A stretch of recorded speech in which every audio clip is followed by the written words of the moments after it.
शेतकरी, कष्टकरी आणि सर्वसामान्य जनतेचं आपल्या हक्काच्या आणि निर्भीड अशा छत्रपती न्यूज मराठीमध्ये सहर्ष असं स्वागत आहे.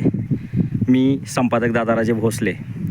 या व्हिडिओच्या माध्यमातून तुम्हाला हे दाखवण्याचा प्रयत्न करत आहे की आज संपूर्ण महाराष्ट्रभर दुष्काळाचं सावट उभं राहिलेलं आहे. पाऊस अत्यंत कमी प्रमाणात झाल्यामुळे किंवा काही ठिकाणी पश्चिम महाराष्ट्राच्या बहुतांश भागामध्ये बिलकुलच पाऊस न झाल्यामुळे शेतकरी अतिशय चिंतातूर झालेला आहे. शेतकऱ्यांच्यावरती अतिशय मोठं संकट आलेलं आहे. शेतकऱ्यांची दुभती जनावरं असतील किंवा भाकड जनावरं असतील, त्यांना जगवण्याचा आणि त्यांचं संगोपन करण्याचा मोठा प्रश्न शेतकऱ्यांच्या समोर उभा राहिलेला आहे. पाऊस भरपूर का होईना येईल हे आशेवरती बऱ्याचशा शेतकऱ्यांनी आपल्या ठराविक थोड्याफार जमिनी पेरल्या होत्या, परंतु त्याच्यामध्ये जो मका पिकाचा चारा असेल, अजून तत्सम अशा पिकांचं पेरणी केलेली असेल, ते पूर्णपणे असे जळून जाण्याच्या मार्गावरती आहे. असं पूर्ण सुकून गेलेलं आहे. तुम्ही पाहू शकत असाल की आकाशामध्ये पांढरे फक्त ढग आहेत आणि हे पांढरे ढग काही बरसत नाहीत किंवा ते पाऊस पडत नाही. थोडेफार जे काळे ढग येतात ते हे हवेने दुसरीकडे जातात आणि शेतकऱ्यांच्या पिकांना अगदी कसलाच ओलावा नसल्यामुळे शेतकऱ्यांची पिकं पूर्णपणे जळण्याच्या मार्गावरती आहे. त्यातच मानकडील जी उत्तरेकडील 25-30 गावे आहेत ती अतिशय दुष्काळी छायेखाली वर्षानुवर्ष जगत आहेत. तिथे पाऊसही जास्त पडत नाही. अशी कृत्रिम तलावांचीही किंवा बांधलेल्या तलावांचीही संख्या कमी आहे. त्याच्यानंतर शासनानं कुठल्याही योजनेचा या 33-25 गावांना लाभ दिलेला नाही किंवा कुठूनही कॅनॉलचं वगैरे पाणी नाही. त्याच्यामुळं शेतकरी फार अडचणीत आहे. शेतकऱ्यांचं खरीप हंगामातील जे थोड्या दिवसामध्ये उत्कृष्ट असा पैसा देऊन जाणारं जे पीक आहे वाटाणा, तेही यावर्षी पाऊस नसल्यामुळं पूर्णपणे सुकून चाललेलं आहे, जळून चाललेलं आहे. अर्ध त्यातील जळलेलंच आहे. खरीप हंगामातील मुख्यतः जे खाण्याचं पीक असते बाजरी, ते अगदी शेतकऱ्यांना असेल, नोकरदार वर्गांना असेल, सर्वसामान्य जनतेला असेल, हे बाजरी ही खाण्याचं पीक अतिशय उत्तम असते, परंतु तेही अगदी जळून जाण्याच्या मार्गावर आहेत. तेही पावसाअभावी येणार नाही अशीच परिस्थिती निर्माण झालेली आहे. म्हणजे यावर्षी अन्नधान्याचाही तुटवडा मोठ्या प्रमाणात होईल अशी शक्यता निर्माण झाली आहे. शेतकऱ्यांच्या अर्ध्या अधिक जमिनी पाऊस न झाल्यामुळे पेरण्याअभावी पडूनच आहेत. हे जे तुम्ही पाहत आहात हे शेत जनावरांसाठी हत्ती घासाचं राखीव क्षेत्र आहे, परंतु तेही पाऊस नसल्यामुळे किंवा कृत्रिम पाणी नसल्यामुळं पूर्णपणे जळून गेलेलं आहे. शेतकऱ्यांच्या विहिरी कोरड्या ठक पडलेल्या असतानाच या मान उत्तरमधील जे बोरवेल आहेत ते बोरवेल हे पूर्णपणे बंद आहेत. म्हणजे बोरवेललाही बिलकुल पाणी नाही. ठराविक बोरवेलला थोडंफार पिण्यापुरतंच पाणी येतं आहे अशी परिस्थिती निर्माण झाली आहे.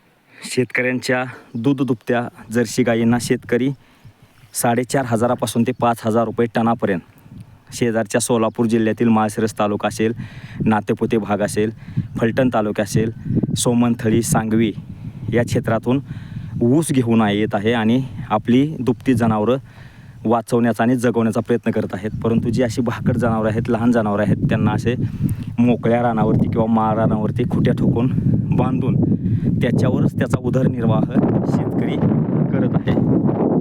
अर्ध्याधिक जमीन, आता हे तुम्ही पाहू शकत असाल की ही जमीन अगदी पिकाऊ जमीन आहे, परंतु पाऊस नसल्यामुळं बहुतांश शेतकऱ्यांनी अर्ध्याधिक जमिनी पडीक ठेवलेल्या आहेत. त्याच्यावर कुठलीही प्रकारची पेर केलेली नाही, कारण पाऊसच नाही तर जे पेरलं आहे तेही येणार नाही अशी शक्यता निर्माण झाली आहे.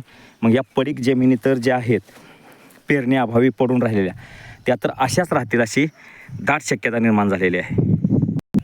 अशा बऱ्याचशा जमिनी शेतकऱ्यांनी फक्त फंडपाळी करून तयार करून ठेवलेल्या आहेत. पावसाची प्रतीक्षा शेतकरी करत आहेत आणि शेतकऱ्यांच्या बरोबरच जे कष्टकरी आहेत, शेतीमध्ये राबणारे जे कामगार वर्ग आहे किंवा रोजंदारीवर जगणारा वर्ग आहे, तोही अगदी चिंतातूर आहे. कारण शेती जगली किंवा शेती पिकली तरच त्यांनाही रोजगार मिळतो आणि त्यांचंही कुटुंब कुठंतरी उदरनिर्वाह त्याच्यावरती करत असते.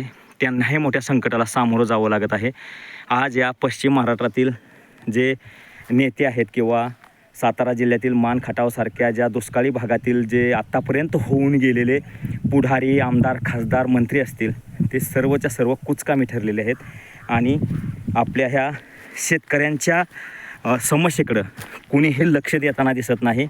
शेतकरी कितीही अडचणीत आला तरी फक्त आणि फक्त इलेक्शनपुरतं त्यांना विचारात घेतलं जातं, त्यांचा विचार केला जातो आणि इलेक्शन झालं की पूर्णपणे त्यांना विसरलं जातं. आश्वासनांची खैरात तेवढ्याच पूर्ती करण्यात येते. 5 वर्षापर्यंत परत त्या शेतकऱ्यांच्याकडे किंवा सर्वसामान्य जनतेकडं डुंकूनही पाहिलं जात नाही. हे पुढारी, मंत्री, संत्री जे असतात ते आपल्या आईवडिलांच्यापासून ते आपल्या बायको मुलांचीही शपथ घ्यायला मागे पुढे पाहत नाहीत. खोट्या शपथी घेतात आणि आश्वासनांची खैरात करून जातात. पुढील 5 वर्षे ते या सर्वसामान्य जनतेकडे पाहायलाही तयार होत नाहीत. अशा परिस्थितीत शेतकऱ्यांनी किंवा कष्टकऱ्यांनी, सर्वसामान्य रोजगार करणाऱ्या, रोजंदारीवर काम करणाऱ्या लोकांनी जगायचं कसं? एकतर नोकऱ्या नाहीत, शिकलेली सवरलेली मुलं पूर्णपणे बसून आहेत. त्याच्यात त्यांची लग्नांची परिस्थिती बिकट आहे. नोकरी नसल्यामुळं लग्न होत नाही, शेती पिकत नसल्यामुळं तोही मोठा गंभीर प्रश्न उभा राहिलेला आहे. म्हणजे सर्व बाजूनी संकटच संकट या सर्वसामान्य जनतेवर असताना आज महाराष्ट्र शासन असेल किंवा पश्चिम महाराष्ट्रातील हे मान खटावसारख्या दुष्काळी भागातील जे विद्यमान आमदार, खासदार, मंत्री, पुढारी असतील ते ह्या उत्तर महाराष्ट्र, मान उत्तरमधील जनतेकडे लक्ष देतील का आणि त्यांना सुगीचे दिवस आणतील का हे येणाऱ्या काळात पाहावं लागेल. तर इथेच थांबतो. आपण पाहत होतात निर्भीड आणि हक्काचा आपला छत्रपती न्यूज मराठी चॅनल. मी संपादक दादाराजे भोसले, बिजवडी. अजूनही तुम्ही जर चॅनलला सबस्क्राईब केलं नसेल तर सबस्क्राईब करा, लाईक करा, व्हिडिओ जास्तीत जास्त शेअर करा. धन्यवाद.